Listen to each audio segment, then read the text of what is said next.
Robo और चमत्कारी कलम। किसी शहर के किनारे एक छोटा सा गांव था जहां राहुल नाम का एक लड़का रहता था। राहुल को चित्र बनाना बहुत पसंद था, लेकिन उसके पास अच्छे रंग और कागज नहीं थे। वह हमेशा सपने देखता था कि उसकी बनाई हुई चीजें असली बन जाएं। एक दिन राह चलते उसे कबाड़ के ढेर में एक अजीब सी रोबोट जैसी चीज मिली। रोबोट छोटा था, लेकिन उसकी आंखों में नीली रोशनी चमक रही थी। जैसे ही राहुल ने उसे उठाया, रोबोट ने धीमी आवाज में कहा, मैं रोबो हूँ। मैं तुम्हारी मदद कर सकता हूँ। तुम्हें क्या चाहिए? राहुल थोड़ा हैरान और खुश हुआ। उसने कहा, क्या तुम मेरी ड्राइंग को असली बना सकते हो?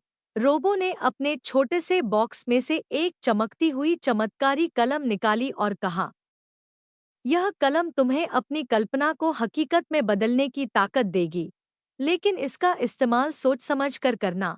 राहुल ने सबसे पहले एक सुंदर फूल बनाया और वह सचमुच जमीन से उग आया। फिर उसने एक छोटी नाव बनाई और वह तैरने लगी। धीरे धीरे राहुल का आत्मविश्वास बढ़ता गया, लेकिन एक दिन राहुल ने सोचा, अगर मैं कुछ बड़ा और भव्य बनाऊं तो?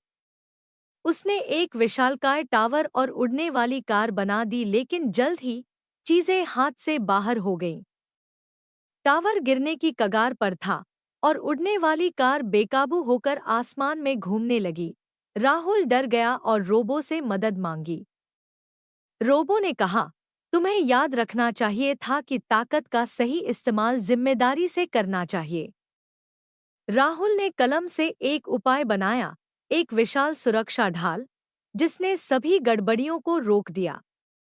उसने फैसला किया कि अब वह केवल दूसरों की मदद और खुशी के लिए इस चमत्कारी कलम का इस्तेमाल करेगा। अब राहुल अपने गांव के लिए सुंदर चित्र बनाता, जिससे गांव और भी सुंदर हो गया।